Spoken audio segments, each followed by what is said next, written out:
Hey everyone! Alright, so welcome to week 35.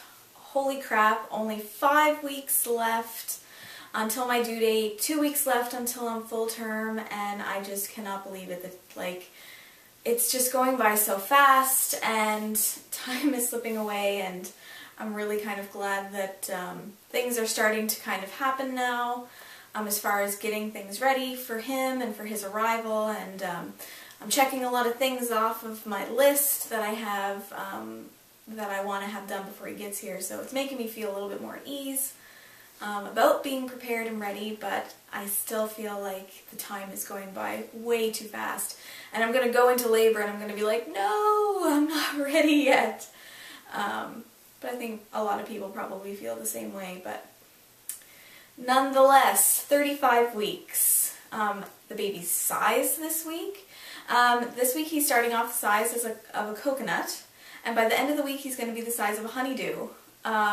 So again, just huge, and he feels huge in there. Kicks and movement getting stronger and stronger by the day. One thing that's happening now with movement, it was sort of happening before, but now it's kind of like really happening. He likes to kick like he's head down. And I feel him not so much kick, but stretch his leg, or his legs, up into just like my rib on the right side. It's sort of just like right under my rib. But at the same time, he'll kind of go like that, so I feel both, like in like sort of my groin area on the left side, and then up by my ribs on the right side, so I know he's just like stretching in there, and my mom thinks that he's going to be tall, that we're going to have a tall little boy, which would be, you know, I'd love it if he was tall, love it either way. If he's short, I could care less, but a lot of people on Jason's side of the family are tall, so we're thinking that this little one is going to be tall as well, so cute either way, tall or short. As far as my cravings are concerned, I only have one new craving, new-ish craving. This whole pregnancy I've really been craving chocolate, I think, is like my primary craving, and it's been taken different forms throughout. You know, at one stage it was chocolate chip cookies, and at another stage it was glacé raisins, and another stage it was macaroons. And now, I think it's because it's getting warmer out, it has taken the form of I call them Revellos, some people call them Revelos. They're the popsicle things that are ice cream, and then they have the chocolate on the outside.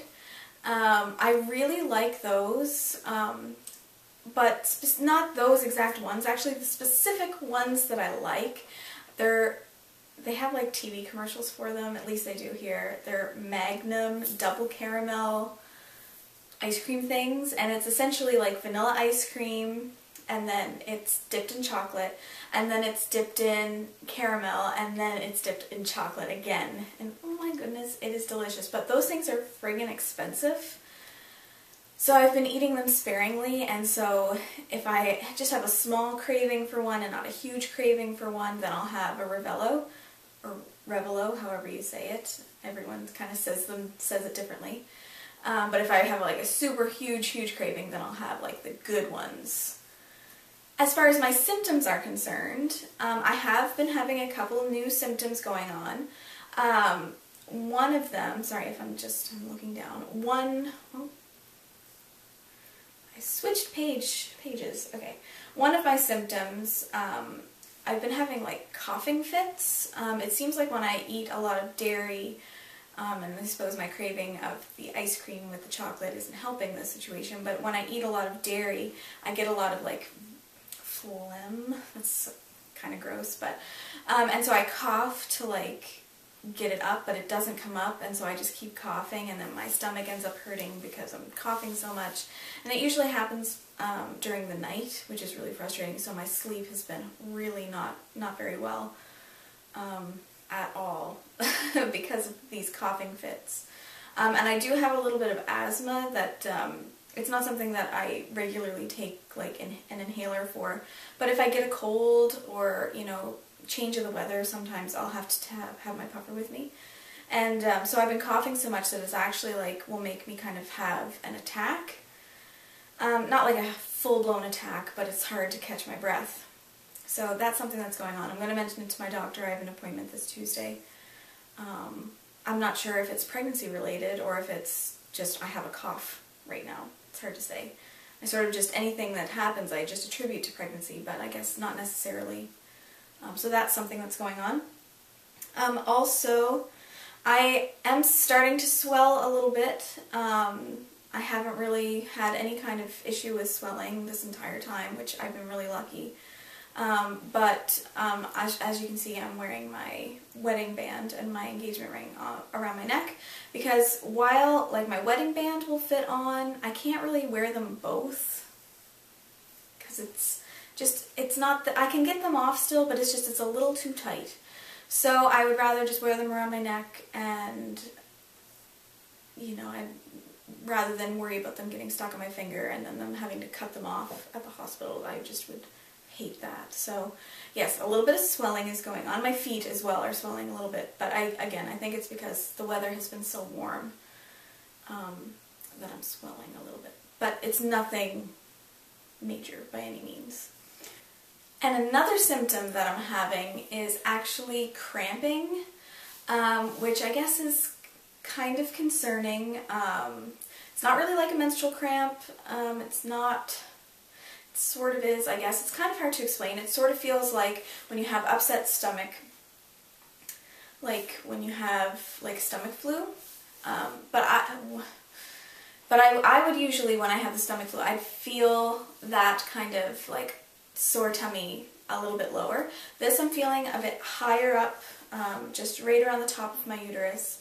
And it just kind of feels like I have upset stomach, but I don't have upset stomach. I am going to mention it to my doctor when I go in on Tuesday for my appointment. She's going to be doing the swab or whatever for the strep, group B strep, or however you say that, I'm not sure. So I'm going to see, I'm going to have her check and see if I'm dilated. But I think it's common to start getting contractions, around now. Let me know what your experience was. When did you start having contractions? Like how early were you when you started getting them, and what did they feel like to you in the early stages? Because like they're not really painful right now. I just kind of feel a little bit uncomfortable. So let me know what your experience was with early contractions. I'd really love to hear your feedback on that. But yeah. Alright, so that's it for symptoms. The next thing I was going to just tell you a little bit about is this past Wednesday we had our very last prenatal class, which this was actually the class that I was the most excited about going to, because this one was about medical intervention and just preparing you for anything that may happen once you get into the hospital, things that could occur, and why you might need a medical intervention. The hospital that I go to, they don't like to do medical interventions if they can avoid it, but you know, it's one of those things that you need to be prepared. And so I was really excited to go to this because I thought this is information and hopefully it'll kind of calm my anxieties down, and I might feel more ready. I feel more nervous. As with the previous two prenatal classes, I absolutely feel more nervous after this class, and all the things that could happen during my labor and delivery of baby boy. But I'm still, like, again, I'm glad that we went. I'm glad I have this information, and it sort of helped me to realize what I want my birth plan to be.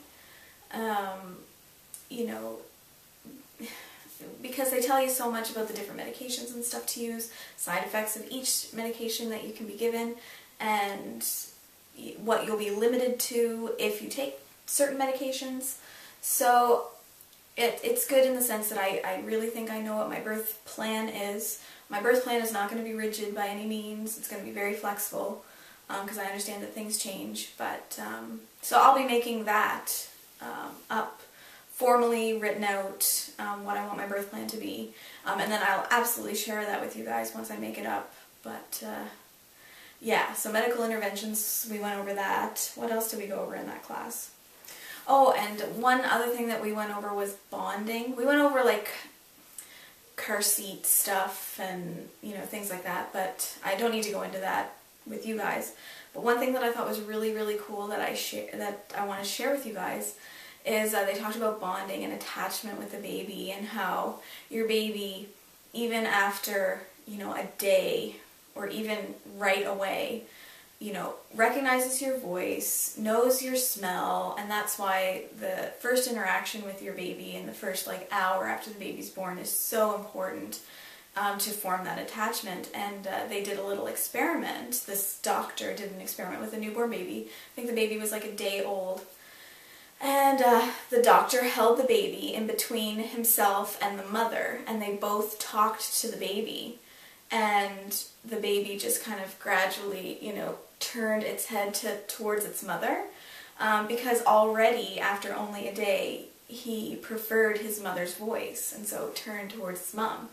And then they did the exact same thing with the doctor and the father of the baby, and again, baby just, you know, when they were both talking to the baby, you know, turned his head towards its dad.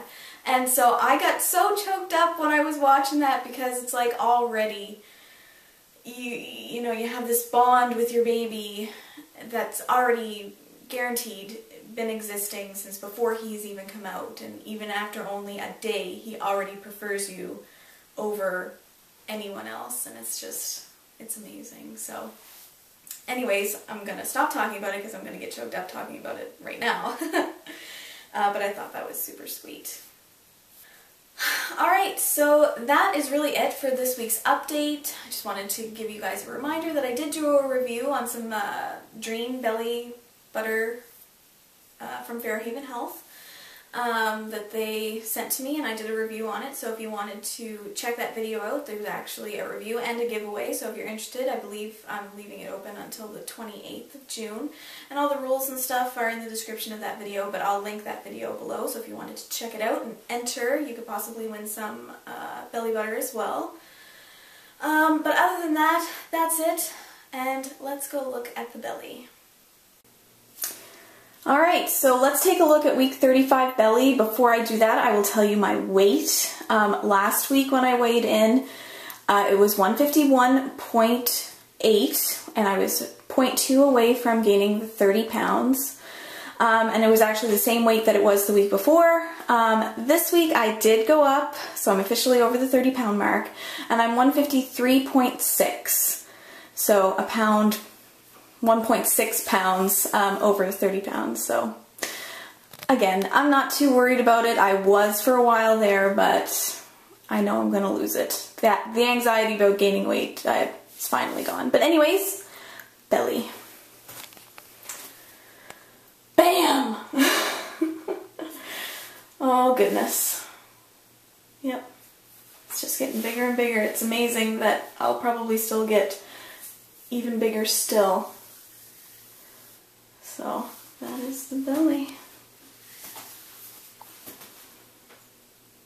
No new stretch marks or anything like that. I still don't have the line going this way, but I do down below. I'm not even sure if you can see it yet, but it is there. But yeah, week 35 belly. It's amazing that, you know, I'm gonna even get bigger, because if I go to 40 weeks, definitely gonna be bigger than I am right now at 35. Wow. Anyways, that is it for week 35. I hope you all have a really great week, and I'll see you next week for week 36. Oh my goodness. All right, bye.